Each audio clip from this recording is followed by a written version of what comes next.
YouTube.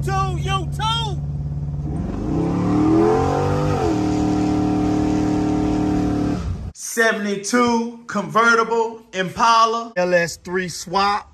Looking at maybe almost 600 horsepower. We did our own wiring.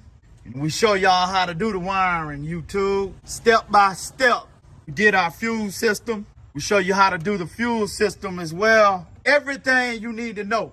LS swap, baby. If you're working on an LS swap, or if you have the desire to do an LS swap, it could be a straight up motor. You still gonna have some type of misfire problems, YouTube. Today, I'm gonna show you exactly how to troubleshoot, how to pinpoint the exact problem, YouTube. That way you don't have to waste all that money, YouTube. And you'll be able to get your LS swap back up and running as quick as